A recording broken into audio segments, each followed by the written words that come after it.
noches, bienvenidos a Primer Círculo y vamos a hablar de las elecciones con una consejera, Carla Humphrey. Bienvenida, Carla. Hola, gracias por este espacio, un saludo a los dos. Oye, Carla, aquí estamos el famoso día 7 y la verdad es que, por supuesto que hubo negros en el arroz, violencia que en Metepec, por aquí, por allá, un coche con 100,000 pesos, pero la verdad es que por el número de ciudadanos que acercaron a las urnas y el número de urnas que fue instalado, fue una gran elección. O sea, tendríamos que festejar la capacidad que tuvo el INE para, a pesar de la pandemia, a pesar de la violencia, lograr una integración muy alta y una convocatoria muy convincente.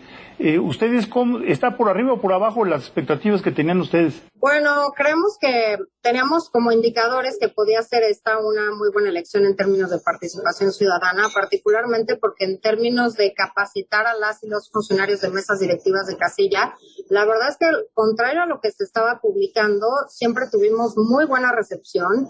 Teníamos en los primeros 10 días de la capacitación ya a la mitad de las personas capacitadas que además ya habían aceptado, y esto hablaba del interés de la ciudadanía por participar en las elecciones. Creemos también que el tema de la pandemia es que pudimos encontrar a más personas en su casa, pero que también tenían más ganas de participar y de incidir en la jornada electoral.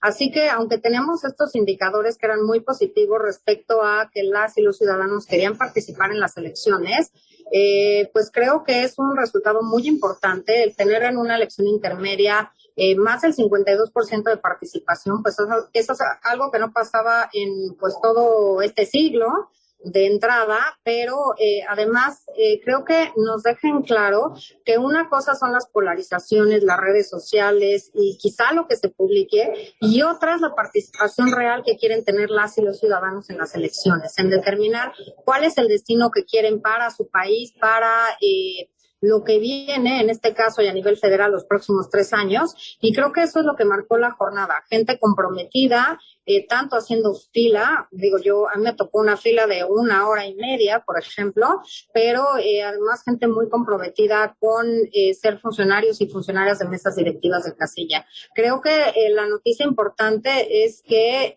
confiamos las y los mexicanos en la solidez de nuestro sistema electoral y, por supuesto, en las instituciones que lo llevan a cabo, y creo que esta es una buena noticia para todos y todas, independientemente del partido e independientemente del resultado de las elecciones. Yo estoy absolutamente de acuerdo, además en un país donde las burocracias luego funcionan tan mal, donde las cosas no salen como esperamos, ya nos acostumbramos a que en el INE salgan bien, y qué bueno. Quiero subrayar una.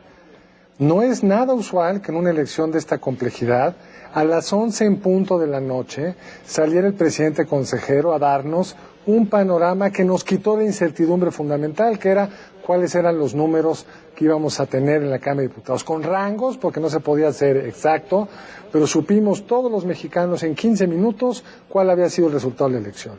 Y también en las estatales, con sus tiempos, con sus modalidades, ha salido muy bien. Están muy cerrados, es más complicado, pero yo quisiera realmente felicitarlos a todos y a todas ustedes, y querría, Carla, que nos cuentes qué viene ahora, porque hay esta confusión de ya terminó esto, el miércoles, ¿qué va a pasar?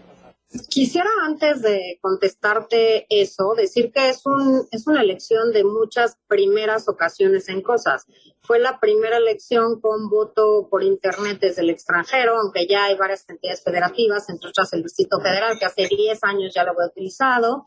Es la primera elección con una prueba piloto para personas en situación de prisión preventiva. Es la primera elección en la que se aplica el marco jurídico constitucional de paridad total. Es la primera vez que tenemos un marco jurídico para combatir la violencia política en razón de género, y es el proceso electoral más inclusivo porque aprobamos 5 distintas acciones afirmativas que habrá que analizar, pero nos permitirán tener una Cámara de Diputados y Diputadas mucho más incluyente, y entonces dándole voz a distintas personas de estos grupos en situación de vulnerabilidad. Entonces, creo que son buenas noticias y, por supuesto, pues será esta la elección en la que hay que esperar a los cómputos, pero lo que se prevé hasta ahora es que haya 6 mujeres gobernadoras. En toda nuestra historia nacional hemos tenido 7 electas, 2 interinas, y por tanto, bueno, es una muy buena noticia que podamos tener este avance de mujeres en las titularidades de los poderes ejecutivos de distintas entidades federativas. ¿Qué tendremos el miércoles? El miércoles a las 8 de la mañana está convocada una sesión de Consejo General para dar inicio a los cómputos distritales, que continuarán además el domingo con los cómputos por circunscripción, porque recordemos que esto que señalaban son las dos rutas que tenemos como instituto de dar transparencia y dar información a la ciudadanía. El PREP, el programa de resultados preliminares, que empezó digamos, a surtirse o a llenarse con las actas de escrutinio y cómputo, y por otro lado los conteos rápidos, que son ejercicios matemáticos, estadísticos, para determinar tendencias. Y creo que es muy importante que tomamos la determinación de que siempre y en todos los casos íbamos a dar resultados. No importa si el intervalo no nos permitía decir quién iba a ser la o el ganador, era preferible que esta información la tuvieran las y los ciudadanos para evitar especulaciones y para evitar incertidumbre. En el caso de los PREPs, además, si bien el INE es el que establece los lineamientos para que todas las entidades federativas lleven a cabo estos ejercicios, nosotros solo estuvimos a cargo del PREP nacional, es decir, de Cámara de Diputados y Diputadas, y bueno, lamentamos que hubiera otros ejercicios de estas características que no pudieron realizarse, pero creemos que con estos conteos rápidos también ofrecimos a la ciudadanía la certeza respecto a los resultados de las elecciones, concretamente en la gubernatura de esta entidad federativa. Entonces sigue ya empezar con los cómputos distritales, municipales, sigue una etapa muy importante después, el día de antier, fue el último día para que los partidos políticos y las candidaturas presentaran sus informes de gastos de campaña, que nosotros ya empezamos a revisar. Tenemos 10 días a partir de el día de ayer para notificarles errores y omisiones, y de ahí ellos tendrán oportunidad de contestar lo que a su derecho convenga, aportar información, y tenemos como fecha límite para resolver todas las campañas, digamos, revisar todos los recursos hasta el 22 de julio, fecha en la que tenemos que aprobar los dictámenes y las resoluciones. Y bueno, en el términos de las asignaciones de curules vía representación proporcional, la fecha que se nos establece en el marco normativo es el 23 de agosto. Por tanto, seguimos en proceso electoral, tenemos muchas cosas que hacer como autoridad electoral, pero bueno, la buena noticia es la alta participación ciudadana, y creo que esto habla de una madurez ciudadana de acudir a las urnas y de dirimir nuestros conflictos y nuestras distintas posiciones respecto al rumbo que tiene que tomar nuestro país por las vías pacíficas y por las vías institucionales. Ahora, te estás refiriendo a esa cultura política que lentamente se ha ido construyendo en nuestro país, y yo creo que parte de esa cultura política es precisamente conocer los tiempos a los que estás aludiendo. Todavía estamos en proceso electoral y hay que darnos el tiempo para digerir, porque puede haber algunas sorpresas en el camino, algunos cambios, aunque en teoría, digamos, la gran visión del rompecabezas está clara. Todavía puede haber algunas sorpresas y es parte del proceso.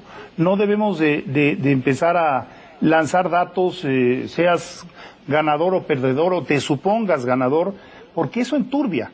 Vendrán todavía las impugnaciones, tendrá que intervenir el Tribunal Electoral, y esto se lleva todavía semanas. ¿Cuándo se cierra definitivamente ya el proceso electoral? Cuando el tribunal declara pues legalmente concluido y con tales y cuales ganadores. Bueno, aquí recordamos que al ser el proceso electoral más grande de nuestra historia, pues hay elecciones en todas las entidades federativas. A cargo del INE solo está la de Cámara de Diputados y Diputadas, y claramente todas las impugnaciones tienen que estar resueltas pues el día que inicia el periodo legislativo, es decir, el 1 de septiembre. Por eso nosotros como autoridad electoral tenemos que hacer esa asignación de curules vía representación proporcional a más tardar el 23 de agosto, por si hay impugnaciones, la Sala Superior pueda resolverlas y está integrada la Cámara Baja por completo el 1 de septiembre. Y desde luego las entidades federativas, pues depende del cargo que están eligiendo en cada una de ellas, los plazos son distintos, pero generalmente tienen que ver con la toma de protesta de estos distintos cargos de elección popular para que las autoridades, tanto en este caso el INE, que es la única autoridad que puede fiscalizar los ingresos y egresos de partidos y candidaturas, como en su caso las autoridades jurisdiccionales puedan, determinar en última instancia quién es la persona que puede ocupar estos cargos de elección popular. Sí, seguimos en proceso electoral, pero además en este proceso electoral también habrá una coyuntura o se juntará con el proceso para la organización de la consulta popular, que tendrá verificativo el 1 de agosto. Es la primera vez para el INE, con las entidades federativas, las figuras de consultas populares, presupuestos participativos que se usan y se llevan a cabo de manera normal desde hace muchos años. A nivel federal es la primera ocasión y aquí no saldremos del proceso electoral cuando ya estaremos organizando el tema de la consulta popular. Ahí muy rápido, porque creo que como no tenemos experiencia, conviene platicarlo.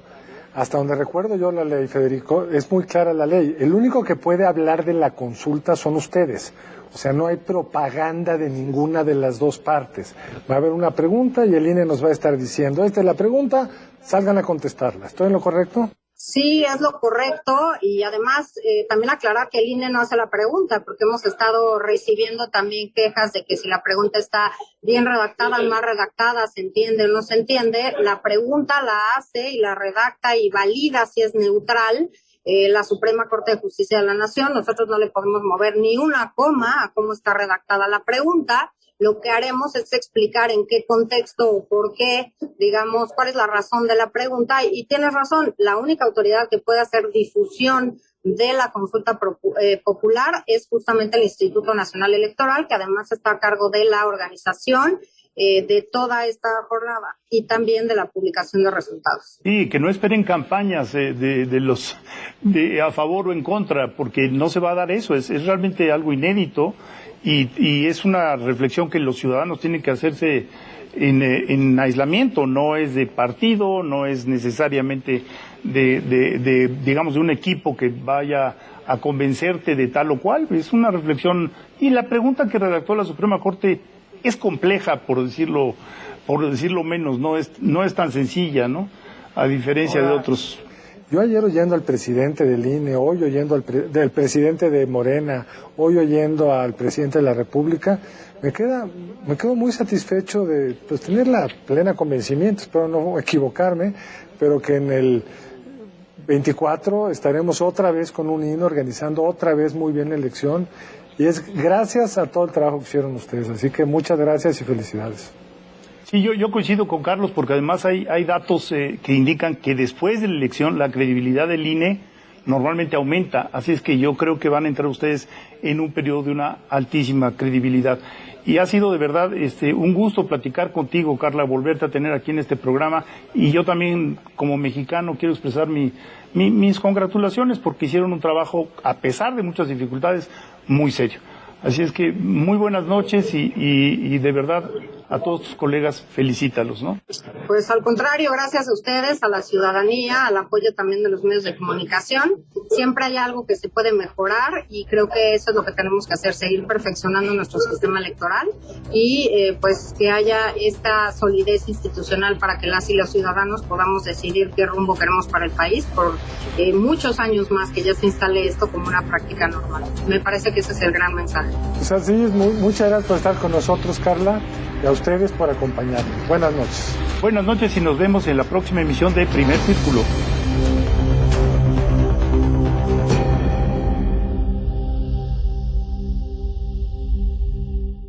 Interactúa con nosotros y entérate de todo con nuestra